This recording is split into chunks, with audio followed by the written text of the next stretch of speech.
Nothing goes wrong when you don't have expectation.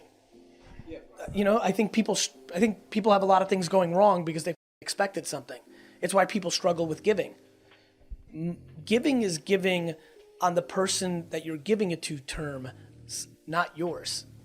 The amount of giving that is being done in the world that is disguised as manipulation to get something that you want after you give is the reason that giving has cynicism around it. It's not giving, it's manipulation. Yeah. To me, what we were talking, something to share. We were just jamming a little bit upstairs. Something that I've been affected by in just giving or social good, or we got into brands and business talk a little bit, is that the biggest issue to me about companies and social good have not been the biggest companies in the world. It's been the startups who are using good as a front to their financial ambitions. The amount of companies after Tom's was successful. I personally, and I was kind of slowing down my investing during this period, I personally sat through 40 to 70 pitches where the person walked in and said some sob story about why they were so passionate about the red-headed ant, the insect in Afghanistan, and how every time somebody bought this cola, they would donate a cola to that ant or the kid or this or that. And then when I looked at the economics around the business, they weren't giving jack shit. They inflated the price of the product so much that they were able to make their full margin and then give back whatever they were. As we all know, there's been plenty of buy one, give one. And it got me so cynical to the majority of the altruistic entrepreneur who was using good as a front. And I think we have a lot of understanding that when big brands do things, we're always cynical. But to me, they've been dramatically better social players than the entrepreneurs who are out there fronting that they're saving the world, but they really just give a shit about their economics. It's funny, I'm so comfortable publicizing I want to buy a sports franchise, but I'm outrageously uncomfortable, and a lot of my inner circle's curious about, I'm uncomfortable talking about the things I do in nonprofit. I once had to, after I got into a huge Twitter rant 7 years ago, meet somebody at a Starbucks and show them my tax return because I got into this tiff. Nonetheless, why I bring that up is I'm fascinated by what people want to talk about, don't want to talk about, and I think that's up to everybody. But in that same parallel, the thing that became more obvious to me is it's stunning that at this point in my life, it's far more easy for me to write a check to a nonprofit than sit on the boards that I'm on or actually give time, right? And I think it's, and by the way, I tell when I say that a lot of times, I had a friend who heard me say that in some podcast, and he hit me up. I got on the phone with him. He's like, man, I feel bad. I should start doing some actually giving time. I'm like, bro, I'll be honest with you. Plenty of organizations need money. This is not about one or the other. It's just what do you have to give? A lot of startup people are like, I don't have money. I'm like, you have your time. You want to build a business and you have no money? Good news. You have your time. Go reply to every single person on Twitter talking about your topic. That's what I did. You've got one or the other. And I think when I think about giving, I think a lot about time or money, just like I do with businesses. And I think that's another thing that I've been spending a lot of time thinking about. Yeah, and I'm so glad you touched on that, because it's you identifying what your time is and how it's best given as well. A lot of people will message me and get in touch with me and be like, yo, I want to come out of you on the street and hang out, or let's go out and give on the street people. And I'm like, there's this guy Franco who's here tonight who's helping me. He just came out of the woodwork from nowhere, and he's like, I'm an editor. Someone introduced me. I'm like, that's so valuable. Oh my God, I've got someone to help me edit some stuff for the first time ever. I'm like, oh God, that's incredible. I'm just saying, that's just one example of you and your time can be spent all kinds of ways. It's going to, again, bring people up and kind of help, direct help. This goes back to giving. It's funny because I'm sure you get hit up by people who are like, hey, I want to go out with you. Mm-hmm. And because what they want is they want to go out with you, take a selfie with you, get the awareness that they were with you because they think you're cool or it's cool. And that's what they're actually trying to accomplish.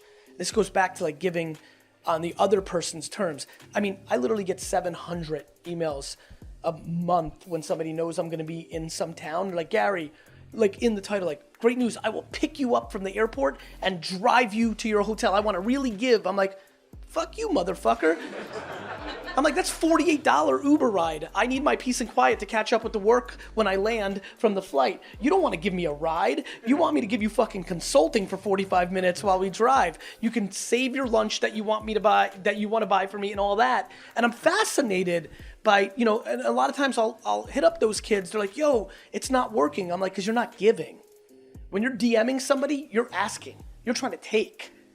Like, it's a really funny thing to try to get somebody to click on what the definition of giving is.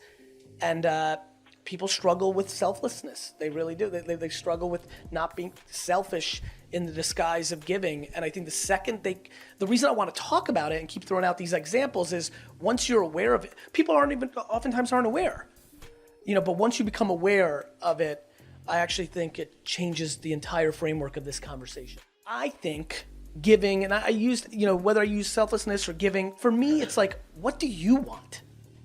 Right? Like, if I'm going to give, or if I'm going to be something, like if I'm doing something for you, it can't be what I think you need.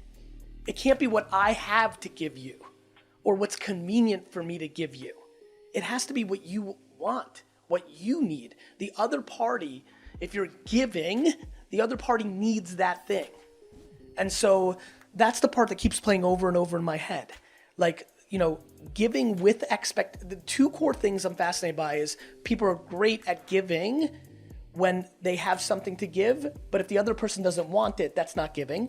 And then much scarier to me, the one that I'm most cynical to, is I'm going to give to you right now because I have something I want from you even if you're strategic and in 3.5 years, there's something I want from you. I don't mind if somebody's thoughtful and can conceive that there may be, I even do that. I do things that like, oh, this could, it's that I don't expect. For me, I've come to learn that I like admiration. I want a statue. I don't want money, right? And so my selfishness is that I want to be admired and liked and appreciated, and thus I've defaulted into giving, right? In whatever way I think about it. But yeah, I think it's a very interesting, what's fun, because I know there's a lot of business people here, it's how I market. I think it's all very tied together. It's being consumer-centric, it's being human-centric. I think giving is a really important concept because I think the way people have it framed is so much more selfish. I'm going to share something I've shared very few times in my life. Probably the single biggest disappointing moment in my life of something I absolutely did not see at all. And when I was faced with it, just took the wind out of my body, was when I started joining nonprofit boards and realized almost everybody that was there to network with people, to do shit in the outside world in business, not because they were there for the giving. I wrote a book called Jab, Jab, Jab, Right Hook for a very specific reason. I thought the best way to market is to give, and then ask and not expect. Not give, and then take. When you give, you give. When you're asking, you're asking. Don't be half pregnant in your giving. Don't be half pregnant in your ask when you want to sell something. It just crushed me. And it was literally the second meeting I ever had. First one was a little weird. Second one, I kind of looked around during it's a 3-hour board meeting. We're trying to build schools in Ghana. And then I'm just listening to what everybody's actually saying when they're grabbing fruit or going for a pee break. And I'm like, fuck. It crushed me. And then I saw it again heavily with when Tom's was successful, the give one, that was very obvious to me. And I see companies doing it all the time. Companies are trying to be good or be more diverse or do the right thing. They're companies. They're trying to make money. And we sense it. But I think we are cynical to big companies. And I think we need to be more thoughtful about individual humans because humans are hiding. Humans are hiding. And I think if humans understood how life actually works, which is when you have something to give and you give without expectation. I think it's intent. Gary, you're such a narcissist. All your content is you. I'm trying to say something to people that I hope they take, and I expect nothing from them. I ask nothing of them, and I hope they take it and do something with it. That is the form of how I know how to communicate it. I'm sorry I'm in the video. If you were trying to get everybody to watch so that you Everybody here thought you were the best guy, so then you could rope-a-dope them and get them into some sort of like $5,000 a month club to be good. Then you're a dick face. If you don't, and you live your life and you do it, and then you die, you're the best. I'm not joking. I think intent is the thing. I put my head on the pillow. I think I'm going to make mistakes every day. I will make mistakes. I am a human. I will do things that are wrong. I am a human. I will say I'm sorry when I'm wrong. I will take losses when I deserve them. But the intent is fucking amazing. Like, it's why I'm so fucking calm.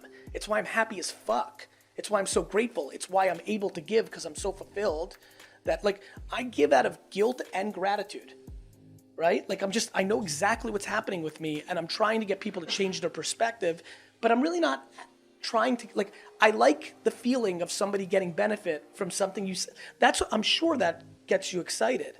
Like, watching somebody go do something meaningful because they thought it was cool that you cut somebody, like, that's an incredible feeling. Yeah, it's amazing. Yeah, it gives me all the hope in the world. That's what motivates me to carry on doing this. Every time someone takes this and does their own thing with it, that's exactly it. So I agree. I think that's... The thing that I admire about you in the limited time and context I have for you that I think is important to make me palpable, that I would highly recommend people think about, is what is your level of humility? Like, I said it in the 4Ds just now with some people. I really meant it. Like, if I die tomorrow, I think I'll have a good 3-hour run on social media where everybody will share their favorite piece of content or whatever it might be. And literally every single person that is even my superest fan and consumes me 30 hours a day, a week later will be on to their life. And I think when you actually, like, I want to impact 7.7 billion people. That is my ambition. My ambition is to share what my mom did so well with me and pass it on. And my mom, my dad, my circumstances, but really my fucking mom, the way she parented me in that optimism and positivity, but with accountability, right? That balance, which I think we've lost in modern parenting. If I can share that, impact people, get them into perspective, like, I push out my content like 400 trillion to 1. Look, if you like, who likes math in here? You should be happy as fuck. Because when I tell you that your likelihood of being born is 400 trillion to 1, and you go and do the math behind it and actually accept the modern science behind this, which is 400 trillion to 1. If you actually wrap your fucking head around the fact that we're all humans and we're sitting here right now, and the likelihood of that is literally impossible, I don't know, all of a sudden shit gets happy. I'm being serious. I'm being real serious. People are like, why are you so happy? I'm like, if 13 people didn't die today, everything else is manageable.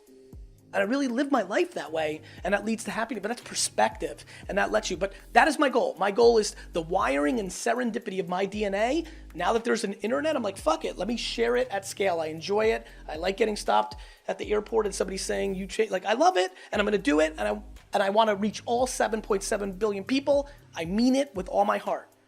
But I also mean, and I mean this, and I think I can, and I might, and I really mean that. And I also think I mean jack shit. And once you get that fucking balance, shit gets good. First and foremost, everybody should do whatever the fuck they want. Like, what my opinion means jack shit. There are people, like, my point of view is, for me, just me, I like to build things that are business, and then I get profits, and with some of those profits, I like to do good things. I like separation. Jab, jab, jab, right hook. If somebody wants, if Blake, who's a great friend, did Tom's shoes and the way he liked, and many people argue which one has more scale. Whichever one has more scale is whoever executed better at their thing. Bill Gates made a lot of money and is giving it all away, and so is Warren Buffett. That's plenty of fucking scale. Tom's will never sell enough shoes to beat Warren Buffett in his giving back. So, like, I think it's about self-awareness. What makes you happy and what you think is right.